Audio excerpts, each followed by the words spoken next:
Octanage Podcast, sua dose semanal de inspiração para empreender. Com você, time Octanage, Vinícius Faquineto e André Piazza.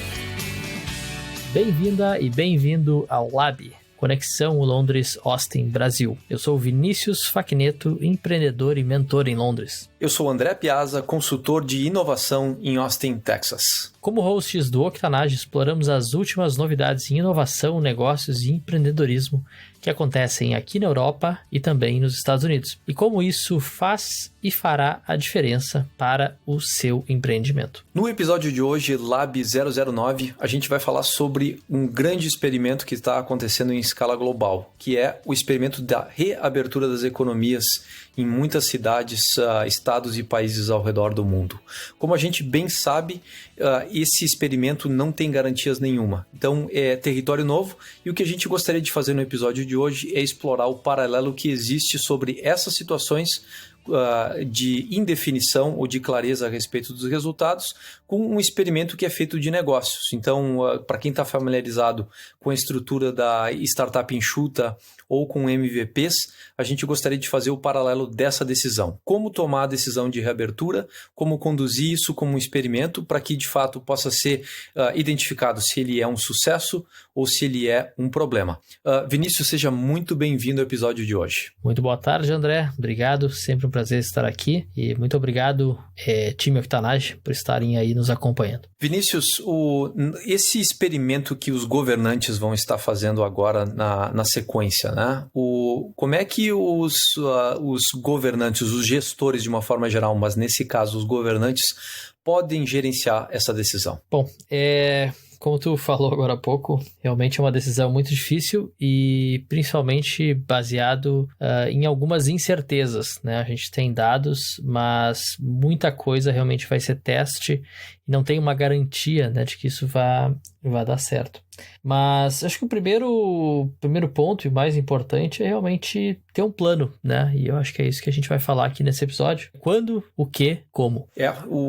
Começa por aí. Eu vejo a discussão, na verdade, na mídia muito baseada ainda sobre o fato de reabre ou segue fechado, que é aquela decisão binária, né? Ou faz ou não faz.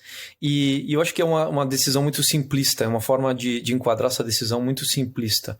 Acho que tem muito mais nuances e tem muito mais implicações, porque tem a questão das infecções e das mortes, e ao mesmo tempo tem a necessidade de dar uma alavancada na economia, porque claramente aí os resultados estão demonstrando a situação econômica complicada, né? Então, em nenhum momento aqui a gente está querendo dizer que a gente seja favorável ou não à reabertura. O que a gente está sugerindo é que ela deve ser uma decisão local, e quanto menor a localidade, né, mais fácil de tomar a decisão e de gerenciá-la. E que isso pode servir de alicerce, então, para muita gente que está se perguntando como gestionar uma decisão assim tão de tamanha gravidade, né? Porque vai ter um impacto para a economia e vai ter um impacto para as pessoas. Então, essa tua base que tu sugeriu, né? O quando, o que e como, ela pode ser uma decisão que vai além do reabre ou segue fechado, porque ela permite definir mais, olha, a gente vai fazer isso no início do mês que vem, né? O que vai reabrir? Vai ser esse tipo de loja, esse tipo de empreendimento. E como vai reabrir? A gente vai ter controles desse tipo, vai limitar o número de pessoas, vai limitar o número de estabelecimentos, vai limitar o acesso, vai espaçar as pessoas, vai colocar novos procedimentos, que é uma forma muito mais granular, uma fórmula de fazer isso acontecer muito mais detalhada do que simplesmente dizer reabre ou segue fechado. Com certeza. Bom, só reforçando o que o André falou, a gente não está aqui para defender abertura ou não, ou manutenção, né, do confinamento. É uma decisão muito difícil, deve estar sendo acontecendo para todos os governantes, porque sempre, quando a gente está falando aí de vidas, principalmente, é uma coisa muito delicada. E até saiu um estudo, só para complementar, essa semana aqui da BBC, falando da Europa, que os idosos, né, que estão falecendo, né, de Covid, eles teriam aí uma expectativa de vida de mais de 10 anos. Né? Então, assim, não são pessoas que estão no leito de morte, né, que estão morrendo.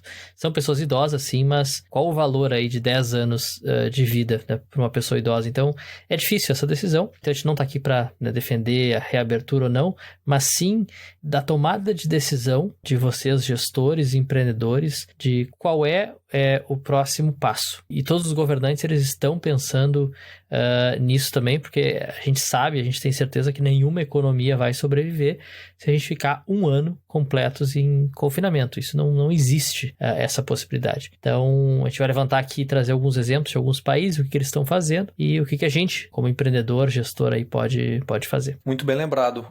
Eu acho que a gente vai dessa decisão difícil por uma decisão, na verdade, baseada em fatos objetivos e que leva em consideração a voz da população, né? Por isso, inclusive, a minha sugestão quanto menor a localidade, mais fácil de gerenciar esse tipo de coisa, porque as situações ao redor do mundo são muito diferentes.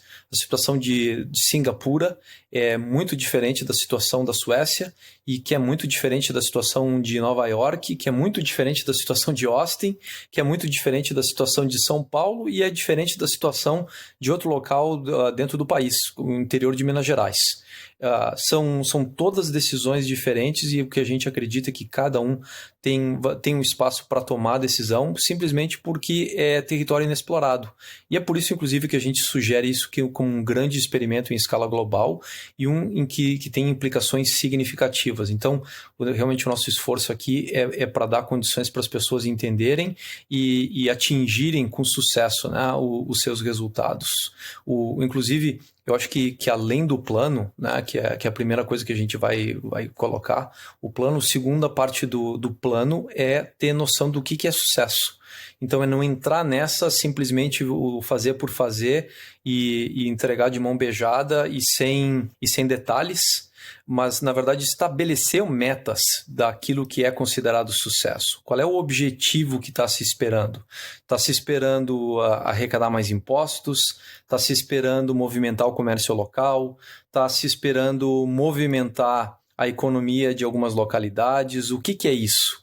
E modelar esse sucesso em termos de indicadores. Tá? Então, acho que aí tem um segredo muito importante que muita gente acaba se esquecendo. Vai tomar uma decisão, o que é o sucesso dessa decisão? E como é que isso aí vai ser monitorado depois e validado? Eu acho que isso aí é uma outra parte importante também dentro da nossa ideia de hoje. Bom, acho que o desafio, e aqui falando mais, é na posição de governante, né? Porque são eles hoje que têm o poder, que vão acabar decretando, né, o que abre e o que não abre. Mas é fazer realmente o balanço de arrecadação, né, de impostos, de retomada da economia versus número de infecções e também, obviamente, a mortalidade disso. Então, a questão é, obviamente, manter um número baixo e o outro crescendo, né? Mas os dois crescendo é sinal de que não está funcionando, infelizmente. E de repente está aí um dos indicadores que a gente pode usar, né? O número de infecções. E aí entra o exemplo de Blumenau, que estava numa curva bem razoável de infectados. E quando eu digo razoável, não era um número razoável, mas a curva era linear. O crescimento estava sendo, digamos assim, controlado do número de casos e resolveram reabrir. E aí o número de casos deu um salto. Em 3 dias aí eles praticamente dobraram o número de casos dentro da cidade, depois da reabertura. E justamente a ideia por trás desse episódio é justamente mostrar para os gestores que tem muito mais numa decisão, além do sim ou não a respeito dela. Tem muito mais nuances. E que de repente a decisão de Blumenau de reabrir, na verdade, não foi problemática em si. A decisão, de repente, foi ou a data errada, ou, na verdade, a decisão do que abrir, né? No caso, eles optaram por reabrir também os shopping centers, ou a decisão mesmo do como, que é, tipo, até pode, de repente, reabrir um shopping center, mas precisa ter um controle maior a respeito do número de pessoas que estão circulando lá dentro. Então, são essas nuances aí que precisam e podem ser estudadas, e a gente acredita que à medida que mais cidades executarem esse experimento ao redor do mundo, de repente algumas regras vão ficar mais claras, né? Como a regra, por exemplo, dos 2 metros de distância entre as pessoas, que foi uma colaboração entre a ciência, que pesquisou dados a respeito de contaminação e dados de experimentos práticos aí de cidades que implementaram isso e que acabaram vendo que isso aí dava retorno. Então, a gente acredita que tem um espaço para isso. E eu levantaria, acho que 3 grandes, não sei se fatores, mas elementos aí que são importantes para a retomada da economia.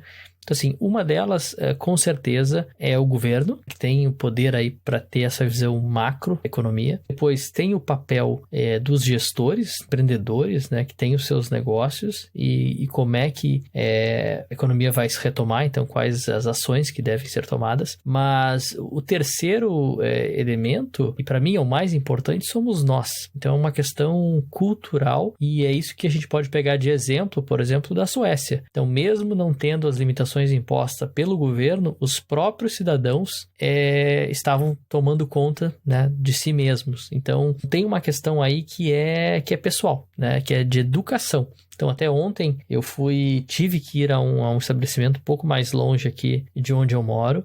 Infelizmente, tive que pegar o trem. Foi a primeira vez que eu peguei o trem em quase 2 meses. E tinha uma fila enorme, né, dentro do shopping, onde só tinha aberto nesse shopping o supermercado e uma farmácia. Eram as únicas 2 coisas que estavam abertas. E tinha um controle muito grande das pessoas. Então, realmente, as pessoas estavam respeitando os 2 metros, até um pouco mais. Então, quando tinha o tráfego ali, porque tinham basicamente filas dos 2 lados. Da fila da direita tinha para entrar no supermercado, estava uma fila enorme. E na da esquerda para entrar na farmácia. Mas no meio onde as pessoas estavam teoricamente transitando, elas também mantinham esse distanciamento. Sim, e as pessoas têm que ter um pouco de paciência nessa situação, porque acho que só piora, né? A gente ser impaciente nesse momento, querer furar fila, passar correndo pelo lado um do outro.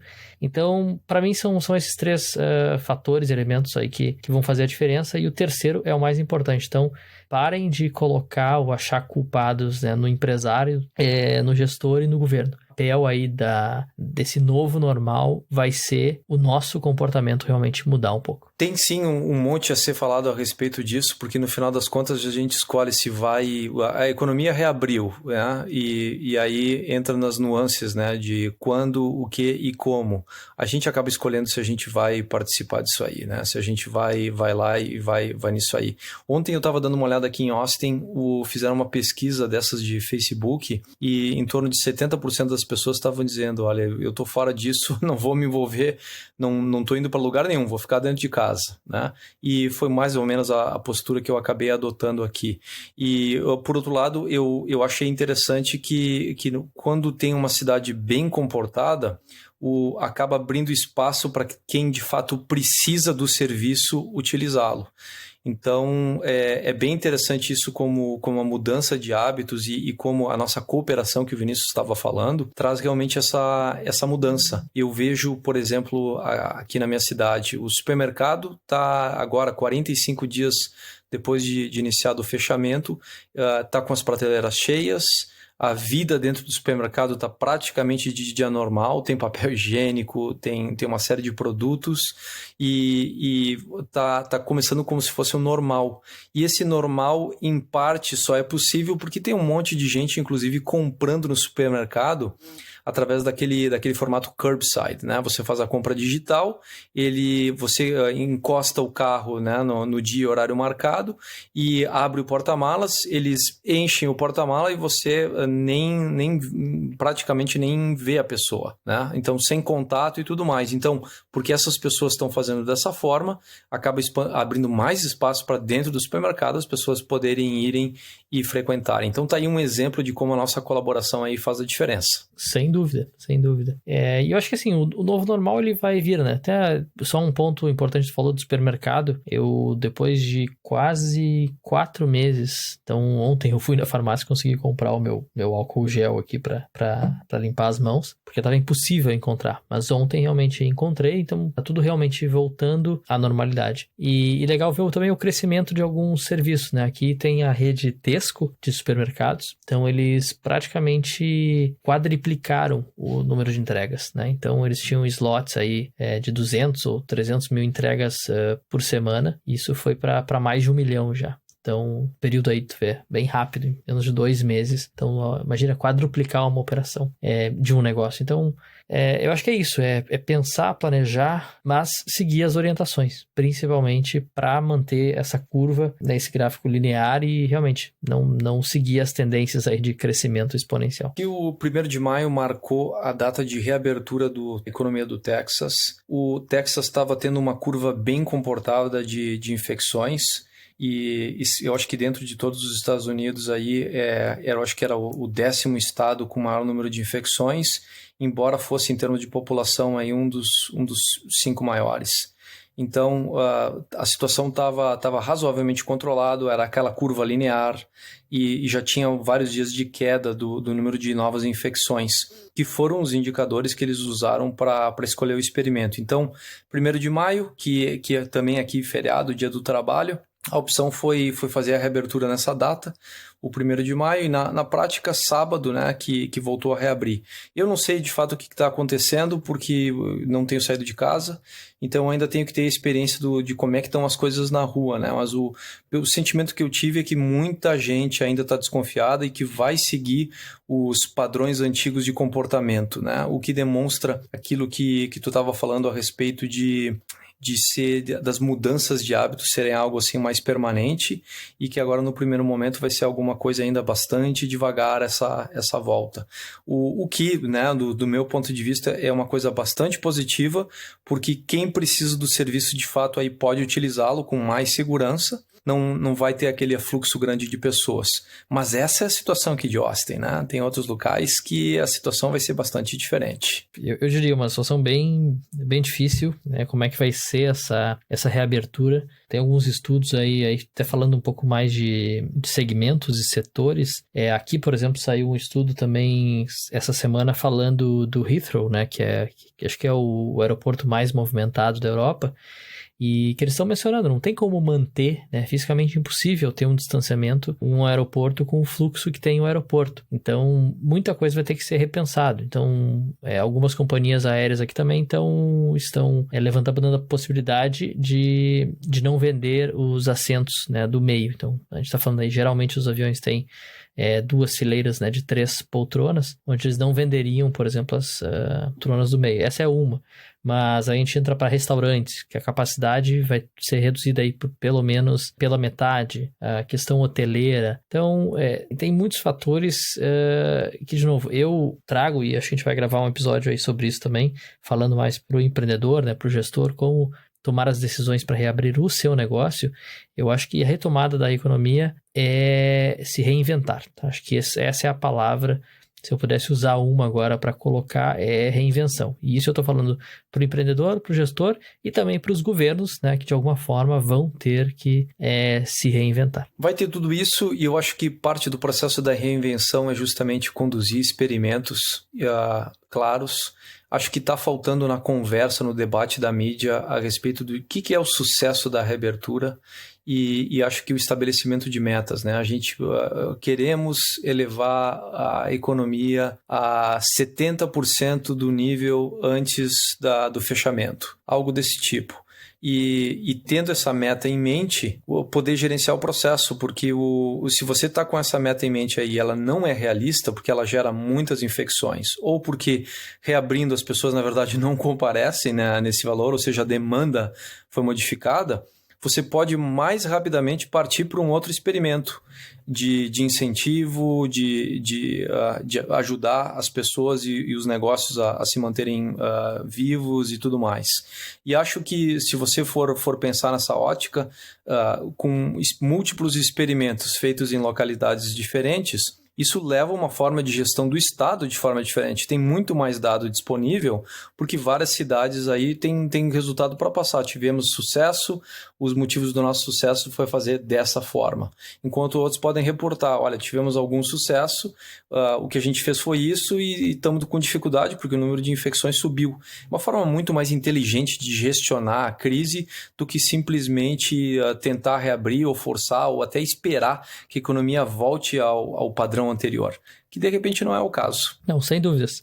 Eu acho que não é uma decisão realmente binária, fica fechado ou reabre a qualquer custo. Acho que as duas opções elas estão equivocadas. Mas falando agora, até me veio uma história bem interessante, porque tu mencionou um possível segundo problema, né, que a gente fala, né, da economia estar em recessão, possivelmente em depressão, então que a gente vai ter um problema aí grande de demanda. Claro, tem uma tendência aí de que muitas empresas realmente não consigam voltar dessa crise, então vai diminuir um pouco a oferta, mas vai diminuir também muito a demanda, e é isso que estão pesquisando em relação a isso. E aí, como tu mencionou, em Austin mesmo, a economia reabrindo, tu, André, ainda não se sente confortável e seguro de estar, por exemplo, saindo, né, para viver a tua vida normal. E tem uma história sobre o elevador, até posso contá-la em mais detalhes, mas eu lembro quando criaram o elevador, né, a primeira vez quando lançaram ele, que tinham os maquinistas, né? Eu não sei se esse é o nome, mas é a pessoa que ficava ali, né, para